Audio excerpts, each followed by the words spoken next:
প্রধানমন্ত্রী নরেন্দ্র মোদীর নেতৃত্বাধীন 11 বছর শাসনকালকে অমৃতকাল বলে ব্যাখ্যা করলেন রাজ্যের মুখ্যমন্ত্রী ডাক্তার মানিক সাহা। কুশাবা ভবনে সাংবাদিক সম্মেলনে মিলিত হয়ে রাজ্যের প্রেক্ষাপটে, দেশের প্রেক্ষাপটে এই 11 বছর শাসনকালকে তিনি তুলে ধরেছেন। মূলত বিজেপির সর্বভারতীয় সভাপতি জেপি নাড্ডা গতকাল সাংবাদিক সম্মেলনে এই বিষয় নিয়ে আলোকপাত করেছিলেন। তারপর আজ রাজ্যের মুখ্যমন্ত্রী ডাক্তার মানিক সাহা কুশাবা ভবনে সাংবাদিক সম্মেলনে মিলিত হয়ে 11 বছরের শাসনকালকে তুলে ধরেছেন। আমরা সেই সাংবাদিক সম্মেলনের মুখ্যমন্ত্রীর বক্তব্য শুনব। এই সাংবাদিক সম্মেলনে বিজেপির প্রদেশ সভাপতি সাংসদ রাজীব ভট্টাচার্য সহ অন্যান্যরা উপস্থিত আছেন।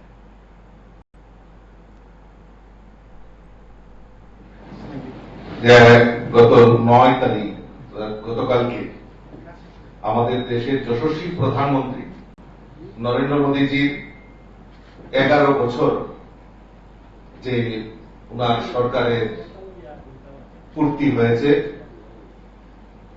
এবং এই 11 বছর আমাদের দেশের যশস্বী প্রধানমন্ত্রীর যে কাজ এবং এই কাজ সম্পর্কে আমাদের ভারতীয় জনতা পার্টি সর্বভারতীয় স্তরে আমরা আমাদের সরকার এবং আমাদের ভারতীয় জনতা পার্টি সরকার, আমাদের মোদীজি সরকার আমাদের দেশের জন্য কি কি কাজগুলি করেছেন সেই কাজগুলি জনসমক্ষে তুলে ধরার জন্য আমরা বিভিন্ন কর্মসূচি আমরা হাতে নিয়েছি।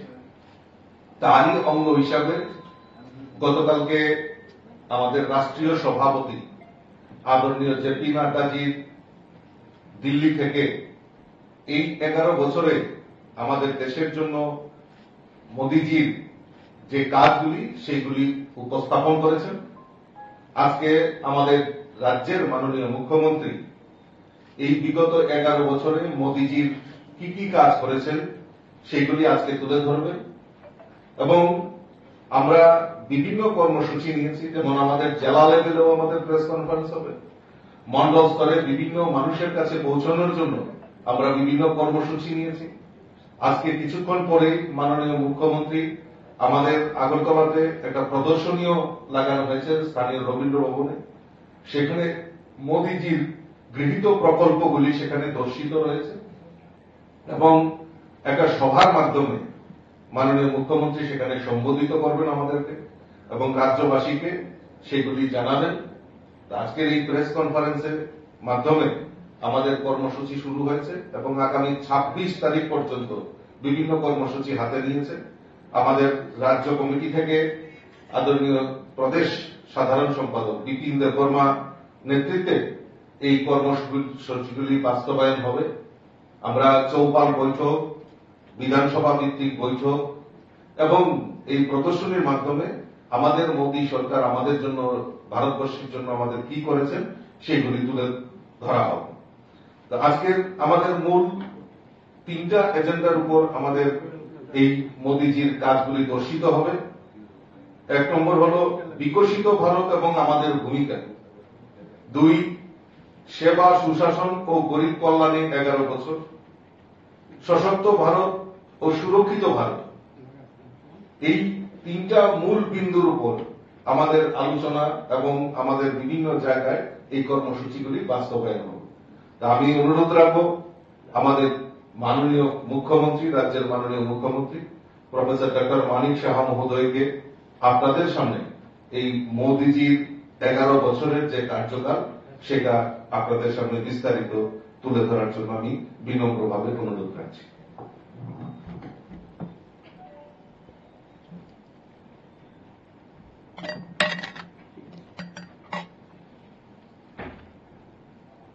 সর্বপ্রথম আমি এখানে উপস্থিত সমস্ত সাংবাদিক বন্ধুদের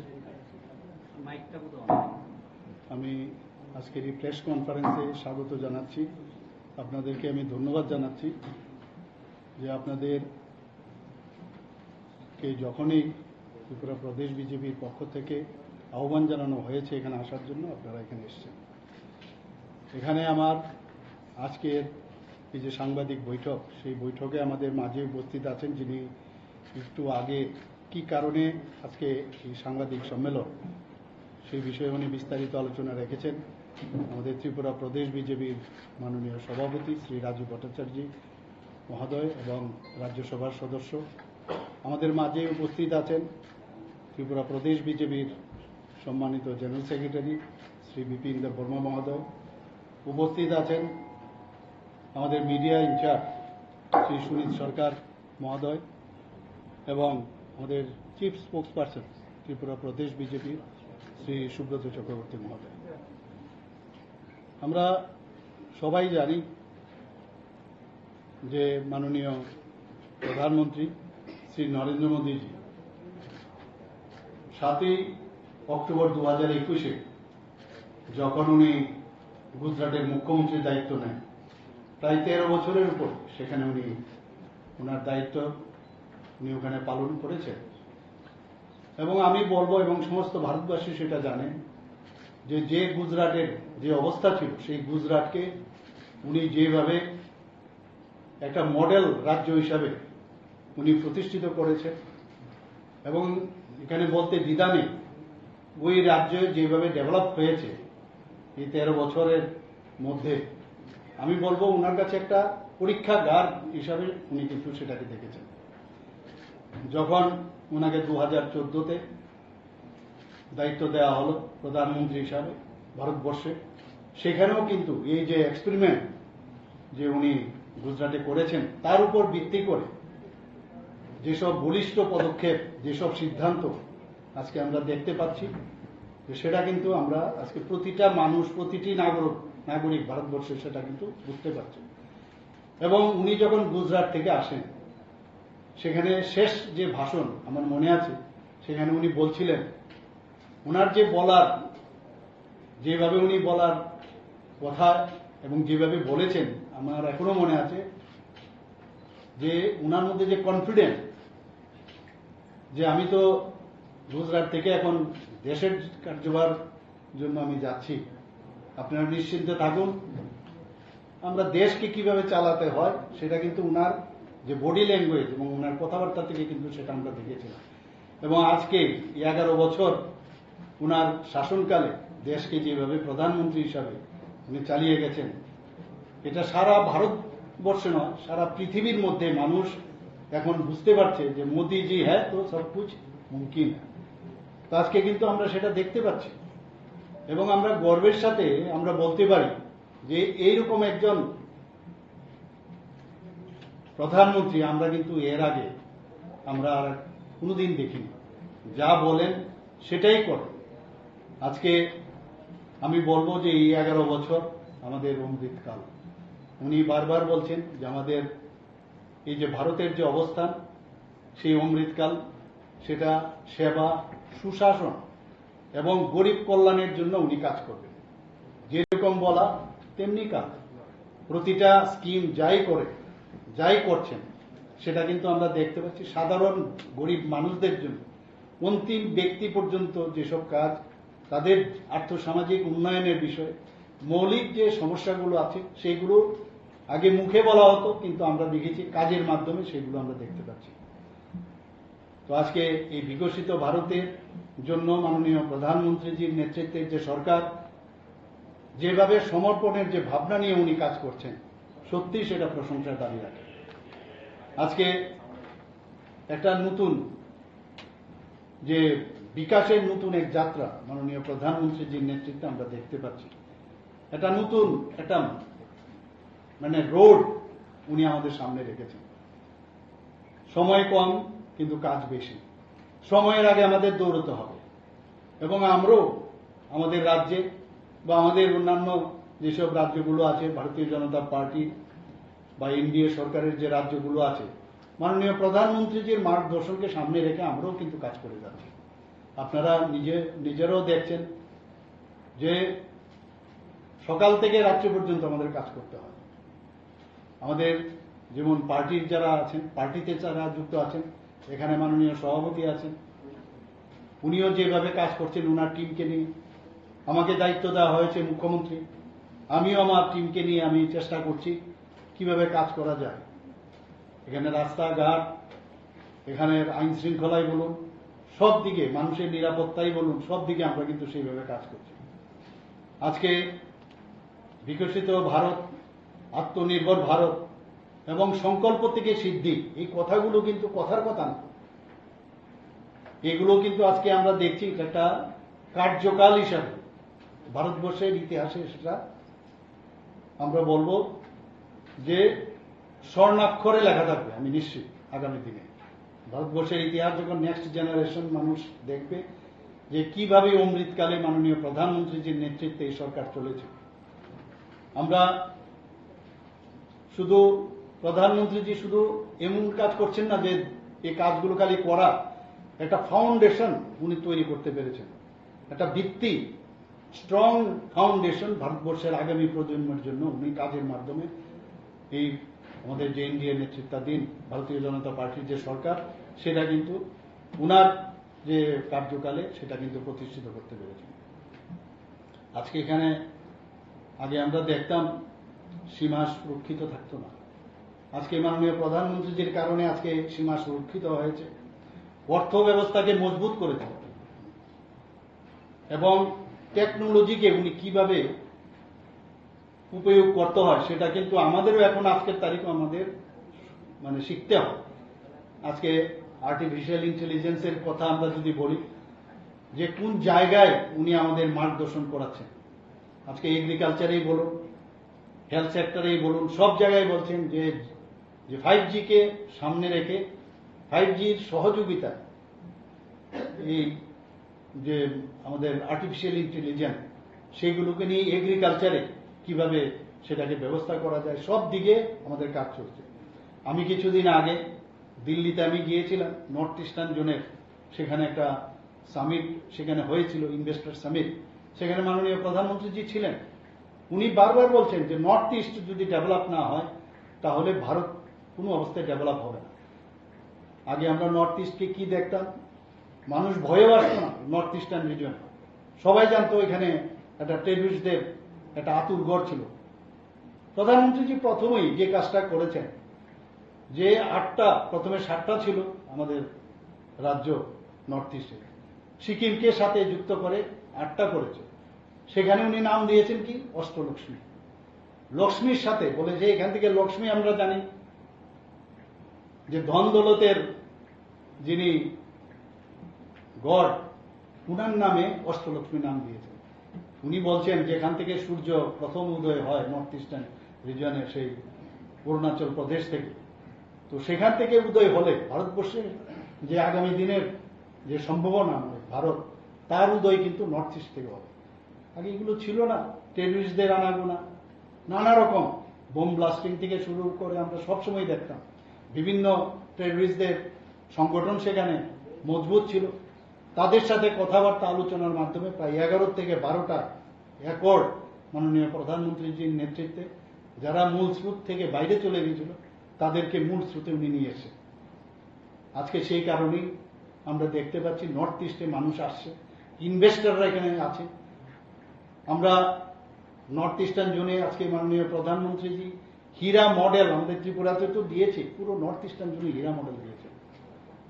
রাস্তাঘাট থেকে ন্যাশনাল হাইওয়ে, ইন্টারনেট, রেলওয়ে, আমরা আগে এয়ারওয়ে, এগুলো কিন্তু আগে আমরা সেভাবে দেখতাম না।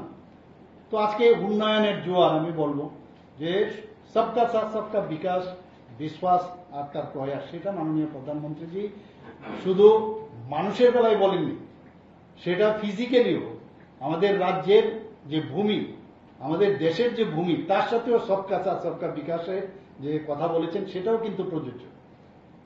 আজকে একটা ফিল গুডের যে ভাবনা সেটা কিন্তু আমরা মাননীয় প্রধানমন্ত্রীজির যে কার্যকাল সেটা আমরা দেখতে পাচ্ছি।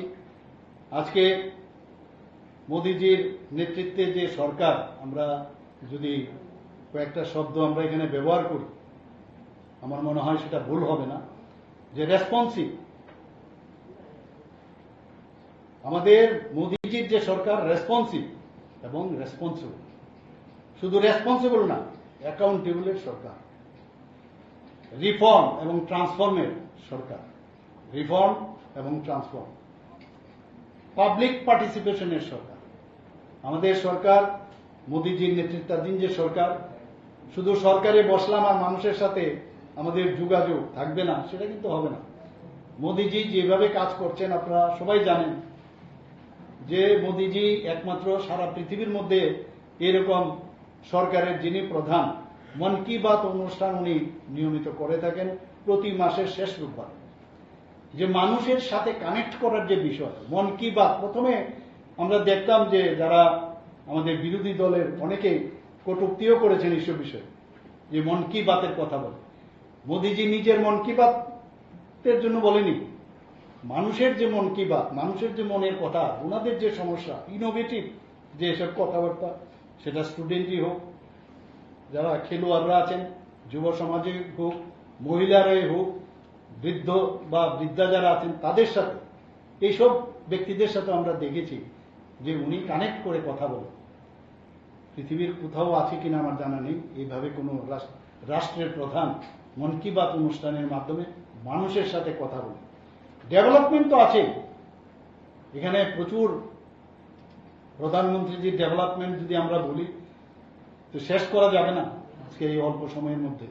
মাননীয় আমাদের রাজ্যসভার সদস্য এবং আমাদের প্রেসিডেন্ট মহোদয় রাজীব ভট্টাচার্য মহোদয় বলেছেন এখানে, এবং আমাদের সর্বভারতীয় সভাপতি নাড্ডাজিও এ বিষয়ে বিস্তর আলোচনা করেছেন। কিন্তু আমরা যেভাবে আমরা দেখতে পাচ্ছি মাননীয় প্রধানমন্ত্রী যে আসার পর, আগে 2014 আগে এমন একটা অবস্থা ছিল, আমি প্রায়শ সব জায়গায় বলি, এই দেশ থাকবে কি থাকবে না এরকম একটা অবস্থা ছিল। পার্লামেন্টের মধ্যে আক্রমণ, মুম্বাইয়ে আমরা দেখেছি টেররিস্টদের আক্রমণ,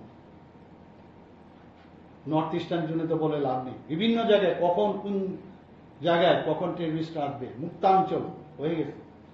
সেই জায়গায় 2014 পর মাননীয় প্রধানমন্ত্রী সেটাকে আজকে আমরা দেখছি কিভাবে দেশকে সুরক্ষিত করেছে। 2014 আগে দুর্নীতি, এটা যেন মনে হতো যে দুর্নীতি করাটাই রাষ্ট্রের, যখন আমরা আসব সেটাই আমাদের কাজ। কেলেঙ্কারি, বিভিন্ন স্ক্যাম, এগুলো আমরা দেখতে পেয়েছি। এবং নেপোটিজমের আরেকটা, নেপোটিজম যে আমার লোকদের পাইয়ে দেওয়ার যে বিষয়, সেইগুলো এখানে আমার ত্রিপুরা রাজ্যেই হোক, ভারতবর্ষের সব জায়গায় আমরা সেটা আমরা দেখতে পেয়েছি। সেইগুলো কিন্তু এখন সেগুলো থেকে আমরা মুক্তি লাভ করেছি, মানুষ সেগুলো বুঝতে পারছে। এবং আজকের এই যে আমাদের সাংবাদিক বন্ধুদের মাধ্যমে আজকের যে সম্মেলন, প্রেস কনফারেন্সের মাধ্যমে আমি আমাদের সমস্ত মানুষদের কাছে, সমস্ত আমার জনসাধারণের কাছে আমার একটাই আবেদন থাকবে, আপনারা একটু পেছনের পাতাটা উল্টোবেন।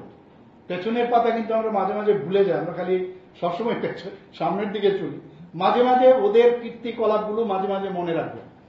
এখনো দেখি বিরোধীরা মাঝে মাঝে একটা বিভ্রান্ত করার চেষ্টা করে, কারণ নতুন জেনারেশন প্রতিদিন আসছে, ওরা কিন্তু পেছনের ঘটনাগুলো জানে না।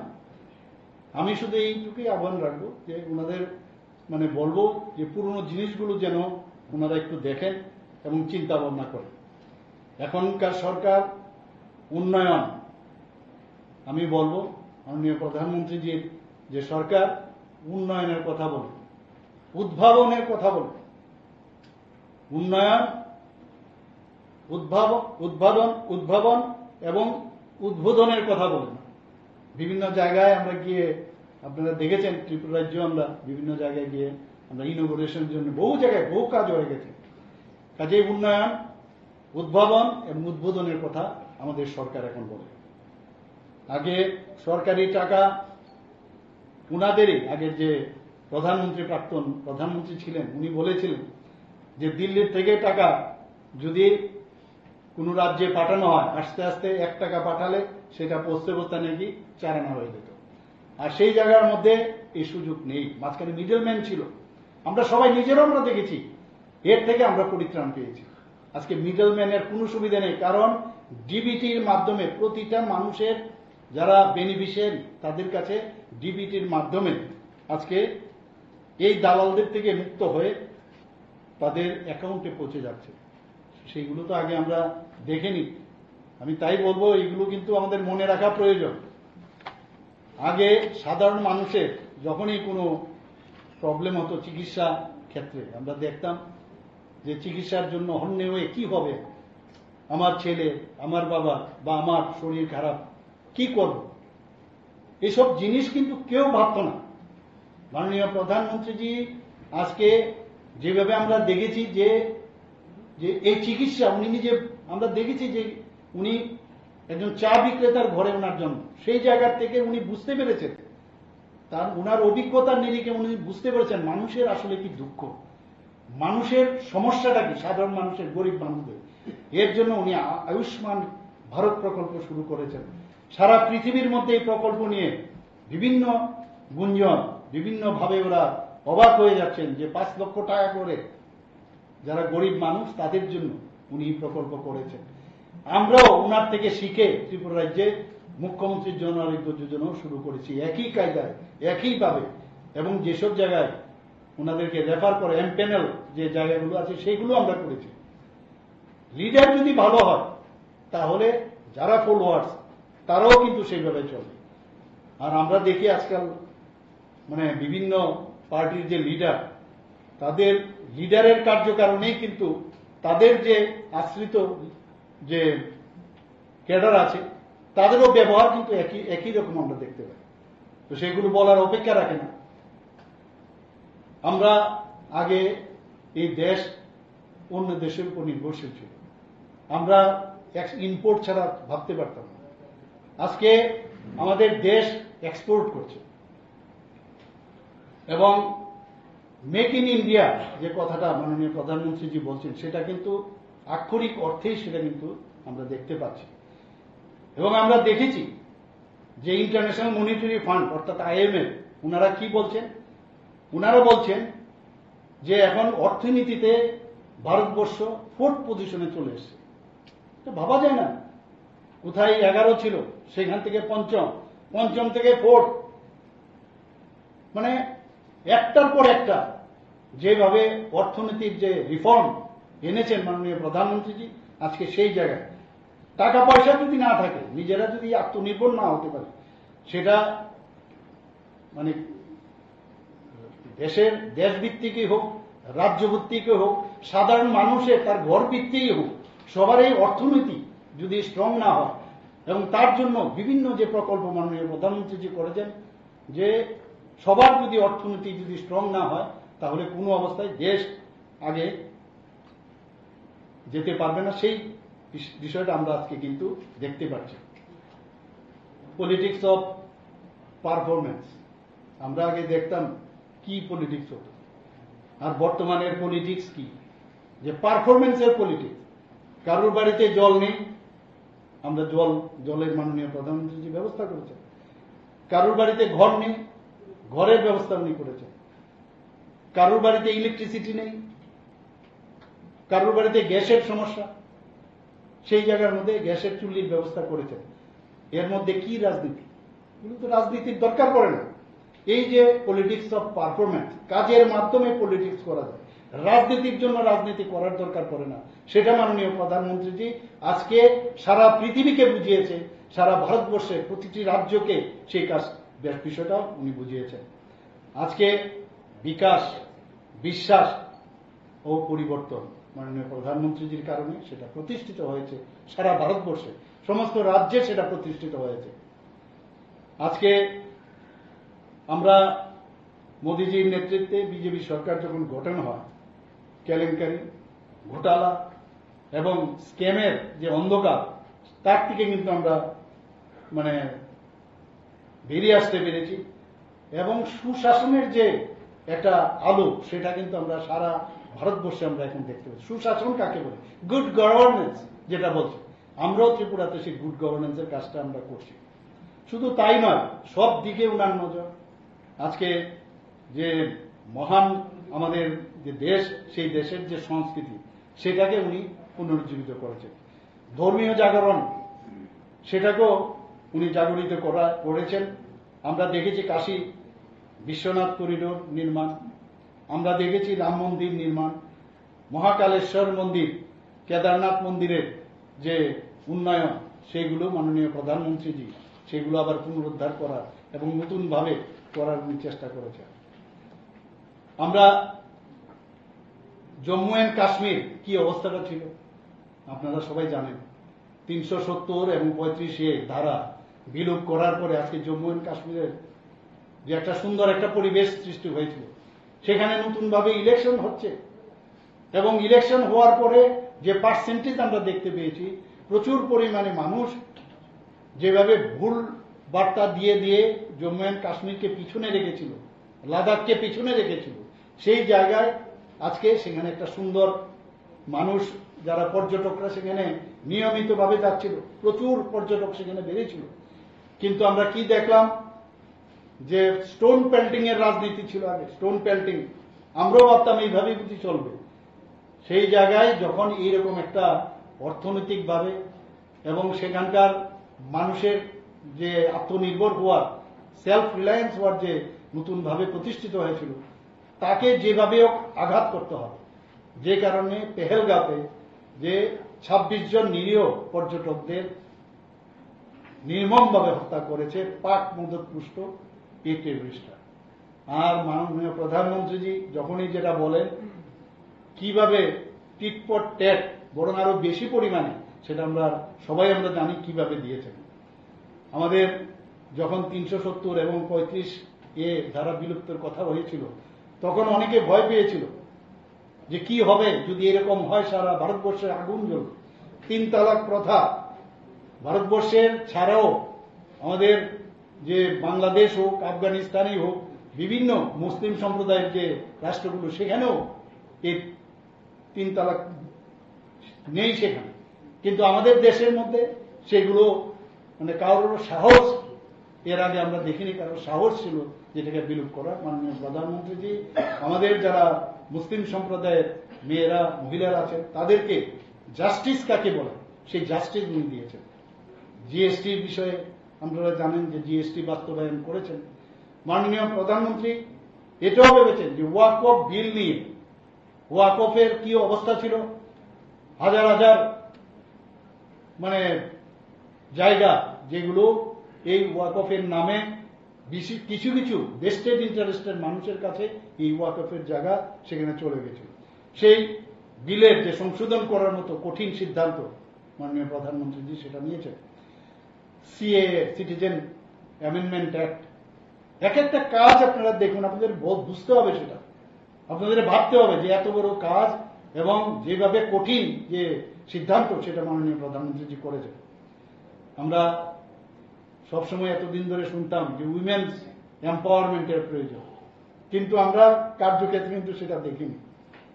এবং সেখানে লেজিসলেটিভ বডিজে, যেটা পার্লামেন্ট এবং বিধানসভাতে উইমেনদের 33% রিজার্ভেশন, সেটা যাতে হয় তার জন্য পার্লামেন্টে সেটা পাশ হয়েছে, আইন হয়েছে। এবারে যে প্রত্যুত্তর দিতে গিয়ে মাননীয় প্রধানমন্ত্রীজি কি বলেছেন, এই টেররিস্টদের বার্তা দিয়েছেন যে নিউ নর্মাল ইন ইন্ডিয়া, আগের ইন্ডিয়া নেই। এখন ইন্ডিয়ার যদি কোন রকম টেররিস্ট অ্যাক্টিভিটি হয়, সেই দেশকে আলাদাভাবে টেররিস্ট অ্যাক্ট হিসাবে বা টেররিস্টদের আলাদাভাবে দেখা হবে না, ওই দেশকেও এখন দেখতে হবে।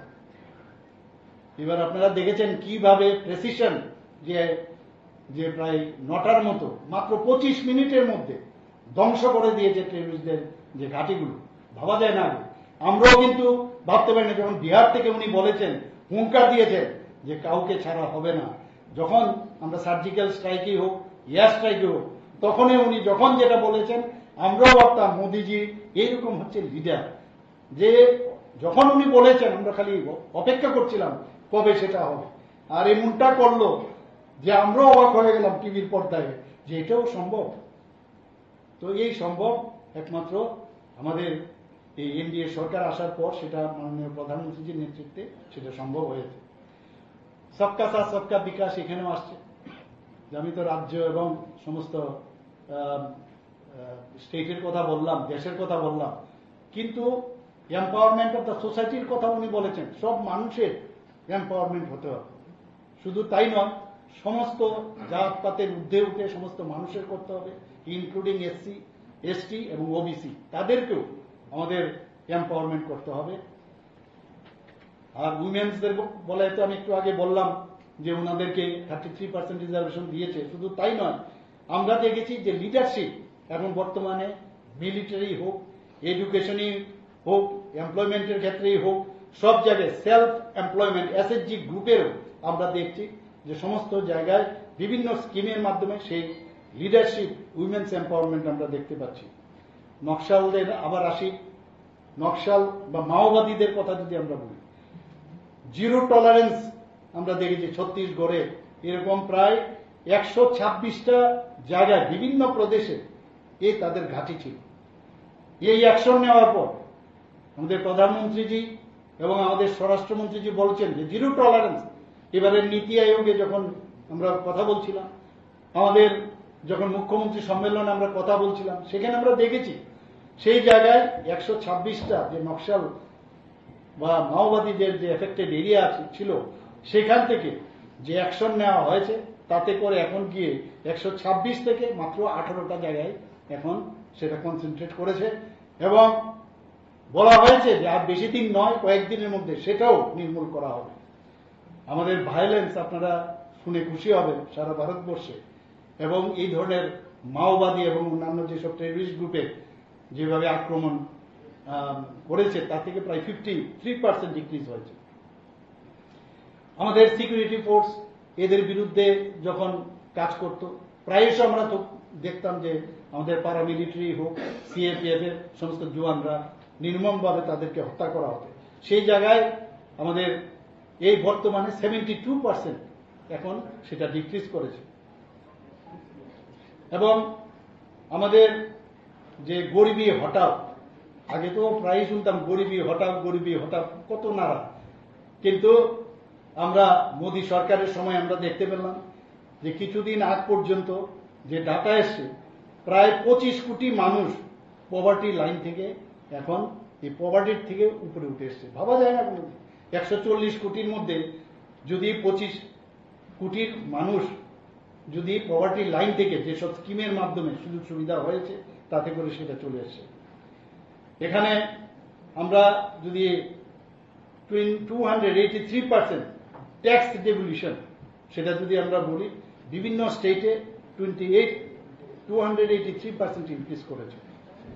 আমাদের পার ক্যাপিটা ইনকাম, আমাদের ত্রিপুরাতেও আপনারা জানেন যে পার ক্যাপিটা ইনকাম নর্থ ইস্টার্ন জোনের মধ্যে আমরা সেকেন্ড হাইস্ট। তো সেই জায়গার মধ্যে দাঁড়িয়ে আজকে সারা ভারতবর্ষের মধ্যে সমস্ত যে রাজ্যগুলো আছে সেখানে যদি একসাথে করা যায়, দেখা যায় 67% পার ক্যাপিটা ইনকাম এখন ইনক্রিজ করেছে। সাংবাদিক বন্ধুগণ, আপনারা আপনাদের অবগতি এবং আপনাদের মাধ্যমে আমি জানাতে চাই যে 135% ফরেন এক্সচেঞ্জ যে রিজার্ভ সেটা এখন ভারতবর্ষে সেটা ইনক্রিজ করেছে। আমাদের $825 বিলিয়ন যে এক্সপোর্ট লেভেল সেটা আমাদের বেড়েছে। শুধু তাই নয়, ফরেন যে এফডিআই সেটা 135% আজকে ভারতবর্ষে সেটা বেড়েছে। আজকে যদি আগে ট্যাক্স, আমরা ট্যাক্স দিতে গেলে ভাবলো যে আমি রোজগার করবো, আমি ট্যাক্স দেবো না, এই ধরনের একটা প্রবণতা মানুষের মধ্যে ছিল। কিন্তু মোদীজি আসার পর যে ট্যাক্স দিলে সেটা ভালো এবং ট্যাক্স দিলে সেটা আগামী দিনে তারই লাভ হয়, দেশেরও লাভ হবে, সেই কারণে আজকে দেখা গেছে ট্যাক্স পেয়ার যারা আছেন সেটা 127% আজকে ভারতবর্ষের মধ্যে সেটা বৃদ্ধি পেয়েছে। আজকে ডাইরেক্ট ট্যাক্স কালেকশনের কথা যদি বলি, সেখানেও দেখা যাচ্ছে প্রায় 238% সেই গ্রোথ আমরা দেখতে পাচ্ছি। আজকে আইএমএফ আজকে ভারতকে কি বলছে, এই যে ডেভেলপমেন্টগুলো হচ্ছে, বলছে যে ব্রাইট স্পট হিসাবে আখ্যায়িত করেছে। আইএমএফ, যেটাকে ইন্টারন্যাশনাল মনিটারি ফান্ড বলা হয়, তারা বলছে যে India is now bright spot, মানে আগামী দিন একটা উজ্জ্বল ভবিষ্যৎ হতে যাচ্ছে ভারত। ওয়ার্ল্ড ব্যাংক কি বলছে, India is the fastest growing major economy in the main engine of global economic growth in 2025-26। এগুলো বুঝতে হবে, আমাদের জানতে হবে, বুঝতে হবে। এবং এই যে গ্রোথ, এই যে ডেভেলপমেন্ট, তার ফল, সুফল সাধারণ মানুষ, আজকে দেশ, রাজ্য এবং সাধারণ মানুষ সেটা পাবে। অপারেশন গঙ্গার কথা আমরা সবাই জানি, যে আমাদের নিরাপত্তা আমাদের দিতে হবে। আমরা মনে আছে আপনাদের নিশ্চয়ই প্রধানমন্ত্রীজির কারণে আমাদের মধ্যেও যে মানে কত কিছু শেখার আছে। মণিপুরের ঘটনা আপনারা সবাই জানেন। মণিপুরে যখন একিউট কন্ডিশন শুরু হয়েছিল, সেখান থেকে ত্রিপুরা রাজ্যের বহু ছেলে মেয়ে সেখানে পড়াশোনা করত। গার্জিয়ানরা এসে আমার কাছে বারবার বলতো, আমাদের কাছে এসে বলছে, আমাদের রাজ্য সভাপতির কাছে এসে বলছে। সেখান থেকে আমরা যখন ডাবল ইঞ্জিন সরকারের কি সুবিধে, আমি যখন এভিয়েশন মিনিস্টারের সাথে ইউনিয়ন মিনিস্টারের সাথে কথা বললাম, সাথে সাথে রাত্রি 12টার সময় উনি একটা ফ্লাইট দিলেন। সেখান থেকে তাদের পরের দিনও ফ্লাইট দিলেন। সেখান থেকে ওনাদেরকে রেস্কিউ করে আমরা ত্রিপুরাতে, আমাদের ত্রিপুরা সরকারের এক পয়সা ওদের দিতে হয়নি, আমাদের পয়সার মাধ্যমে তাদেরকে আমরা সেখান থেকে নিয়ে আসি। আন্ডার অপারেশন গঙ্গা, সেখানে কি আছে, Indian citizen ব্রট back from Ukraine. শুধু তাই নয়, আমরা সবাই জানি যে ভারতের ফ্ল্যাগ নিয়ে পাকিস্তানেরও বহু নাগরিক এই ভারতবর্ষের ফ্ল্যাগের কে সামনে রেখে ওরাও কিন্তু সেখান থেকে পরিত্রাণ পেয়েছিল এবং তারা দেশে ফিরতে পেরেছিল। বন্দে ভারত মিশন, আপনারা জানেন যে সেই সময় বিভিন্ন প্রান্তে মানুষ ছিল, আমাদের শ্রমিকরা বিভিন্ন জায়গায়, ভারতবর্ষের বিভিন্ন জায়গায় প্রায় 67 লাখ পিপল তাদের রিপাট্রিয়েট করা হয়েছিল।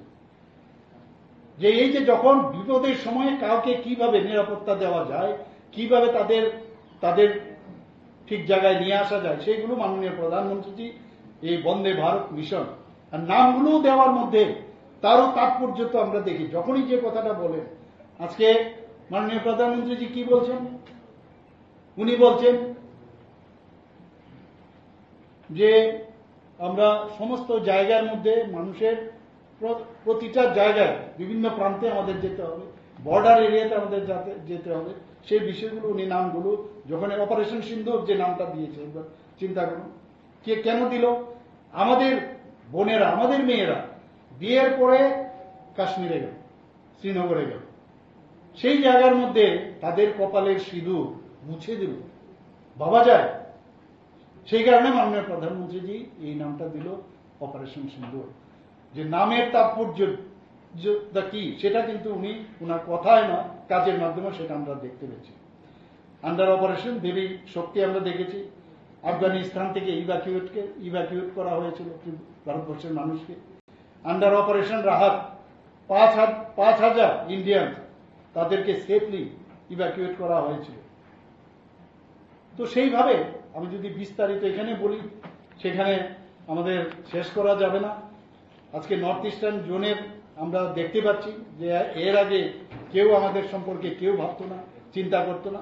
মোদিজি এসে আমাদের নর্থ ইস্টকে কিভাবে উন্নয়ন করা যায় সেই কাজটা উনি করেছেন।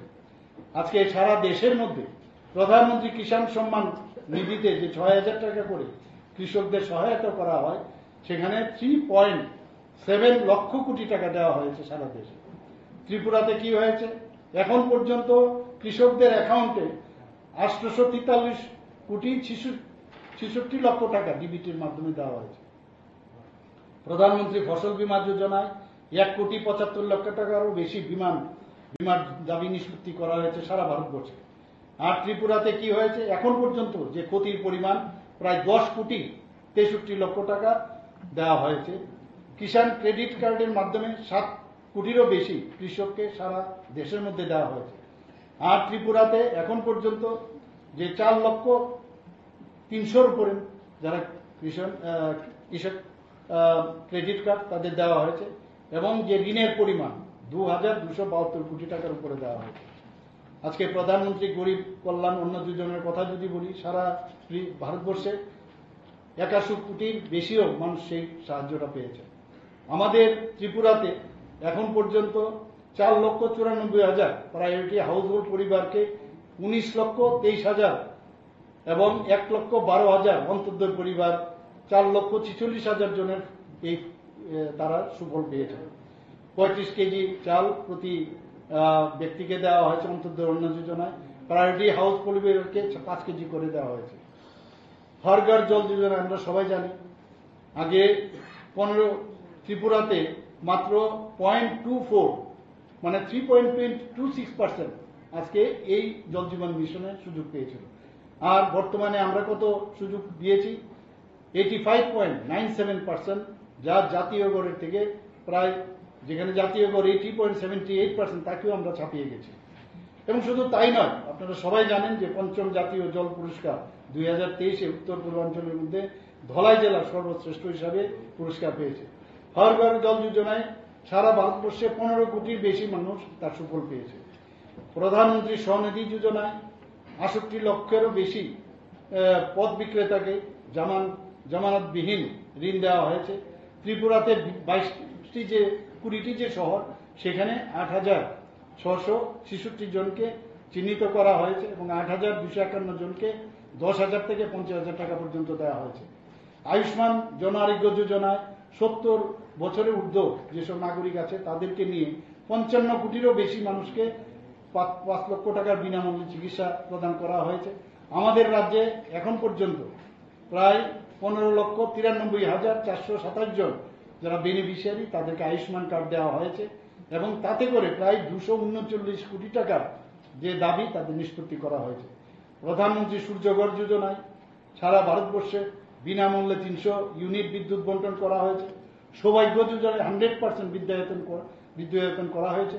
পিএম সূর্যঘর মুফতি বিজলি যোজনায় এখন পর্যন্ত 15,092 জন গ্রাহক রেজিস্ট্রেশন করেছেন।